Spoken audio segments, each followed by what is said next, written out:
अभी देखो, अभी ये बात है कि जिसको 550 मार्क्स थे ना, उनको अपॉर्च्युनिटी बहुत अच्छा मिला है। गॉड ने उनको अच्छा एक अपॉर्च्युनिटी दिया ताकि वो अपने स्कोर को और इम्प्रूव कर सके, है ना? नीट का एग्ज़ाम जो री-नीट का एग्ज़ाम का पेपर जो बनने वाला है, उसमें नए टाइप के क्वेश्चन आने के बहुत ही ज़्यादा कम चांस है। क्यों? एफएस2 उठाओ, कोई भी एफएसटी रैंडमली उठाऊँगा, तो उसके मैं शुरू के 10 क्वेश्चन करूँगा, फिर सॉल्यूशन लिखूँगा, 10 क्वेश्चन करूँगा, फिर सॉल्यूशन लिखूँगा, 10 क्वेश्चन करूँगा, फिर सॉल्यूशन लिखूँगा। तो एनडीए के फर्स्ट मॉक के बाद जो मेरा एक्सपेक्टेड स्कोर था लगभग 620 630 अराउंड था। मुझे लगा था मैं कॉलेज मिल जाएगा, उसके बाद मैंने पूरा प्रिपरेशन छोड़ दिया, मस्त बढ़िया से एकदम रील्स चला रहा हूँ, एन्जॉय कर रहा हूँ, यूट्यूब चला रहा हूँ, स्क्रॉलिंग कर रहा हूँ, मस्त बढ़िया से एंड गेम खेल रहा हूँ।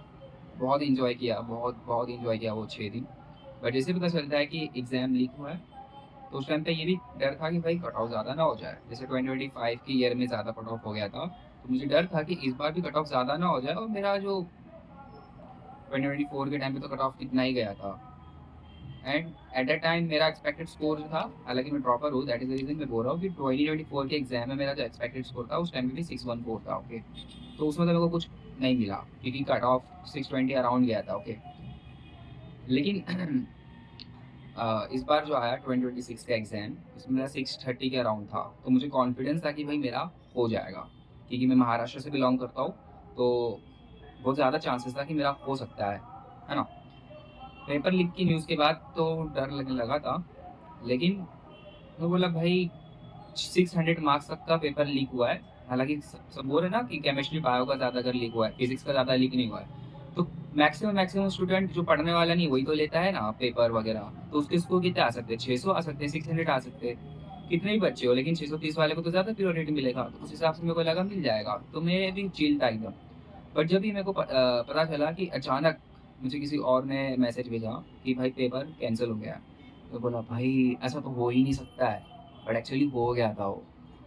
तो भाई मैं इतना दर्द हुआ मुझे कि भाई वापिस से पढ़ना पड़ेगा। इतना मेरे घर वाले परेशान वगैरह। उस टाइम पे लगा था कि भाई अभी फिर घर वाले सब परेशान हो गए, मैं भी परेशान हो गया कि वापस पढ़ना पड़ेगा। फिर डेट भी अनाउंस हो गया कि 21 जून को हमारा एग्ज़ाम होगा। और जब तक डेट अनाउंस हुई मैं तो कुछ पढ़ नहीं पाया मैं तो बिल्कुल भाई। जो ट्रॉमा है ना क्या बोलना यार, ये एनटीए वाले इतना ट्रॉमा देते हैं। नीट एग्ज़ाम क्रैक करना बहुत ईज़ी हो जाता अगर ये सब ट्रॉमा वगैरह नहीं है तो। सिस्टम ने पूरा बर्बाद करके रखा है यार। कितना भी बच्चा मेहनत कर ले, बहुत गुस्सा आता है अंदर से। बट क्या कर सकते हैं? एट द एंड हमें पढ़ना ही है, हम कुछ कर नहीं सकते। फिर उसके बाद कम से कम 10 दिन आज हो गए हैं, 10-11 दिन हो गए। मेरा मोमेंटम अभी तक पूरा नहीं बना है, लेकिन अभी शुरू हो गया मोमेंटम बनना। और लाइक जैसे कि मेरा 630 स्कोर था इस बार। अगर पेपर ऐसा ही रहेगा तो मेरे को 660-70 तक जाना है ना? ऐसा नहीं मेरे को 720 और 720 नहीं चाहिए।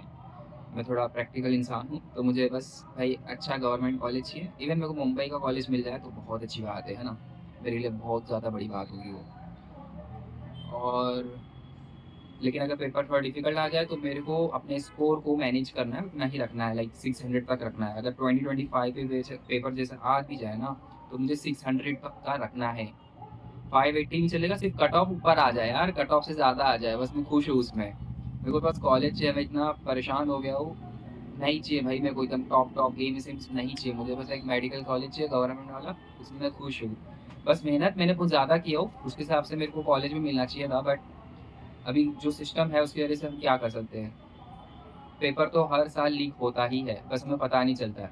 बाय द वे फिर मैंने अपना प्लान किया कि मेरे को ये प्लान एग्ज़ीक्यूट करना पड़ेगा जिसके हिसाब से मैं अपना स्कोर बढ़ा सकता हूँ। तो देखो प्लान मैंने क्या-क्या सोचा, एक एफएसटी सोचा, दूसरा मेरे लाइक एफएसटी लाइक सबसे पहला बात तो ये है कि मेरे को ना थोड़ा मोमेंटम बनाना है अपना। तो मैं एज़ अ मॉक प्रैक्टिस के तौर पे नहीं, मॉक टेस्ट जैसा नहीं दूँगा, बल्कि उसको क्या करूँगा, 10 कोई भी एफएसटी उठाऊँगा, कोई भी 10 एफएसटी उठाओ, कोई भी द एफएसटी रैंडमली उठाऊँगा, तो उसके मैं शुरू के 10 क्वेश्चन करूँगा, फिर सॉल्यूशन लिखूँगा, 10 क्वेश्चन करूँगा, फिर सॉल्यूशन लिखूँगा, 10 क्वेश्चन करूँगा, फिर सॉल्यूशन लिखूँगा। सॉल्यूशन रीड करूँगा ऑब्वियसली। तो इससे मेरा मोमेंटम बनना शुरू होएगा और जैसे ही जून के 5th जून आ गया ना, तो उसके बाद मैं अपना नीट के हिसाब से जो मेजर मॉक टेस्ट जो होते हैं हमारे टाइम के साथ 3 घंटा लेके बैठना, वो करूँगा मैं। तो जब तक का मेरे को सिलेबस भी कंप्लीट करना है, क्योंकि रिवीजन के लिए मेरे को 1 हफ्ता काफ़ी है कि इसमें हो जाएगा। मैं पूरी कोशिश करूँगा कि हो जाए इसमें, क्योंकि अभी तक मेरा कुछ इनऑर्गेनिक का पार्ट हो चुका है, ऑर्गेनिक का पार्ट आधा हो चुका है। बायोलॉजी में थोड़ा वीक हूँ मैं, तो फिर उसको थोड़ा ज़्यादा टाइम देना है। फिजिक्स में मेरा 12th का आधा पार्ट हो चुका है, बाकी पूरा बचा हुआ है। तो मेरा ये एम है कि सबसे पहली बात मेरे को जेईई मेंस के क्वेश्चन करना है 2025 के और 2026 के। मैं ये तो करने ही वाला हूँ।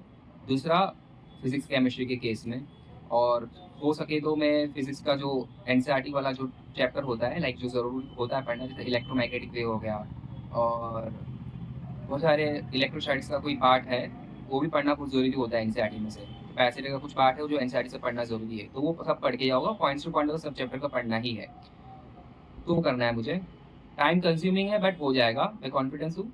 और मैं ऐसा लेक्चर वगैरह कोई करने नहीं वाला हूँ, मैं ये सब लूप में नहीं फंसता हूँ कि भाई ये वन शॉट वीडियो लेक्चर देखो 10-10, 2-2, 3-3 घंटे के। नहीं भाई, मेरे को टीचर के दिमाग से नहीं चलना, मेरे को खुद के दिमाग इस्तेमाल करके ही मेरे को आगे बढ़ना है। क्योंकि अगर मैं लेक्चर करने बैठा तो वहाँ पर टीचर का दिमाग इस्तेमाल हो रहा है, और एग्जाम में मेरे को अपना खुद का दिमाग इस्तेमाल करना है। अगर लेक्चर लेक्चर करते रहोगे तो मेरा जो ब्रेन सेल्स है वो उस हिसाब से ट्रेन नहीं रहेगी, है ना। मैं सोच नहीं पाऊंगा। थिंकिंग डेवलप करने के लिए खुद से पढ़ना पड़ता है, तो मैं खुद से ही पढ़ूंगा, पूरा कोशिश करूँगा पूरा प्रैक्टिस के तौर पे। थ्योरी वगैरह तो मैं सिर्फ अपने नोट्स खोलूंगा, देखूंगा। क्वेश्चन प्रैक्टिस पहला मेरा स्टेप रहेगा। क्वेश्चन प्रैक्टिस के तौर पे, क्वेश्चन प्रैक्टिस के जैसा करते करते मेरा थ्योरी भी कंप्लीट हो जाएगा। मेरे को इतना कॉन्फिडेंस भी हो जाएगा मेरा। हालांकि इनऑर्गेनिक केमिस्ट्री के लिए मैं ज़्यादा ये सोचूंगा कि थ्योरी करूँ, एनसीईआरटी पढ़ो के खुद से। क्वेश्चंस थोड़े कम ही लगा होगा उसके। पीवाईक्यू जेईई मेंस के पीवाईक्यू बहुत अच्छे हैं। अगर केमिस्ट्री डिफिकल्ट आना है ना, जेईई मेंस के क्वेश्चन डालो भाई। मैं तो ये बोलूँ, देखो अभी नीट का एग्जाम, जो नीट का एग्जाम का पेपर जो बनने वाला है, उसमें नए टाइप के क्वेश्चन आने के बहुत ही ज्यादा कम चांस है। क्यों? क्योंकि बहुत कम टाइम था लोगों के पास पेपर बनाने के लिए, तो नए टाइप के क्वेश्चन तो आने से रह गए ज्यादा। जो आने वाले क्वेश्चन वो ज्यादातर ये है कि भाई तुम्हारे जेईई मेंस के क्वेश्चन आ जाए उसमें, है ना। जेईई मेंस के क्वेश्चन आ जाए, या पीवाईक्यू उठा के डाल दे डायरेक्टली, सिर्फ डेटा वगैरह चेंज कर देगा। तो मोस्ट प्रोबेबली ऐसा ही कि सब देखे हुए क्वेश्चन आएंगे हमारे। हो सकता है लैंग्वेज बेस्ड क्वेश्चन डाल दे वो लोग, क्योंकि इस बार बायोलॉजी में तुमने देखा होगा एक भी असर्शन रीजन नहीं था, है ना। और सीक्वेंस वाले बहुत क्वेश्चन थे। इस बार क्या हो सकता है कि मैच का कॉलम ज्यादा हो और असर्शन रीजन ज्यादा हो, है ना, और बड़ी बड़ी स्टेटमेंट हो।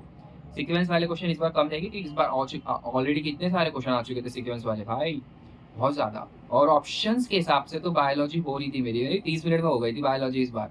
क्यों? क्योंकि मैं ऑप्शन के हिसाब से चला था, मैं थियरी के हिसाब से जो क्वेश्चन है उसके हिसाब से नहीं चला था, थियरी ऑप्शन के हिसाब से चला था। दैट इज द रीजन मेरा 30 मिनट के अंदर हो गया था पूरा बायोलॉजी का पेपर। तो ऐसा स्मार्टली खेलना पड़ता है हमें। तो मेरा ये एग्जीक्यूट करना है प्लान को, daily as a question practice के जैसा मॉक देना है, और अलग से कोई चैप्टर उसके पीवाईक्यू जेईई मेंस के क्वेश्चन करना है, और डेली बायोलॉजी के 2-3 चैप्टर निपटाने हैं फटफट। 2-3 नहीं भैया, मतलब जल्दी ज़्यादा ही करना पड़ेगा, है ना। तो मैं कोई अपना फ्रेंड वगैरह के साथ ज़्यादा मील बांट के करूँगा, ताकि उसको अच्छे क्वेश्चन मिले तो वो रुचेगा मेरे को, अब मेरे को जो अच्छे क्वेश्चन मिलेंगे मैं उसको भेजूँगा। तो ऐसा ही मेरा अप्रोच रहेगा। और ज़्यादा चीज़ जो ध्यान रहेगा मेरा वो मेमोराइज़ पार्ट पे रहेगा, कि मेरे को अच्छे से मेमोराइज़ करना है वो चीज़। देखो हम 9वीं 10वीं तक का बहुत मेमोराइज़ करे, बहुत रट्टा मारे, लेकिन 11th में आए ना, हम रट्टा मारना बंद कर दिया कि भाई नहीं होता है कुछ, हमें सिर्फ याद सिर्फ समझना है। नहीं, रट्टा भी मारना पड़ता है। जो चीज़ हमने समझा उसको याद करना पड़ता है। अगर याद ही नहीं है तो फिर नहीं है मतलब तुम्हारा पढ़ के वो सब चीज़। तो इसमें मेमोराइज़ वाला पार्ट ही बहुत ज़्यादा इंपॉर्टेंट हो जाता है, तो वो करना है मुझे। इतनी बार मैंने पी ब्लॉक पढ़ लिया कि पी ब्लॉक अच्छा लगने लगा है मुझे, बहुत पसंद आने लगा है। तो वही चीज़ है, तुम जा बार बार मैनी टाइम रिपीट करोगे ना, वो चैप्टर तुम्हारा फेवरेट बन जाएगा। इतना याद रखो, मजा आएगा तुम्हें पढ़ने। भाई ये पहले मेरा वीक चैप्टर था, अभी कितना स्ट्रांग हो गया, ऐसा तुम्हारे को मजा आएगा वो, ठीक है। और केमिस्ट्री ठीक है, केमिस्ट्री मेरे को सही थी मेरी केमिस्ट्री। मेरे को फिजिक्स में इम्प्रूव करना है यार। फिजिक्स में अगर ज़्यादा डिफिकल्ट क्वेश्चन आया जाए ना, तो मेरे से नहीं बन जाते, खासकर बहुत बड़े बड़े स्टेटमेंट फिर क्वेश्चन सोल्यूशन पूछता है।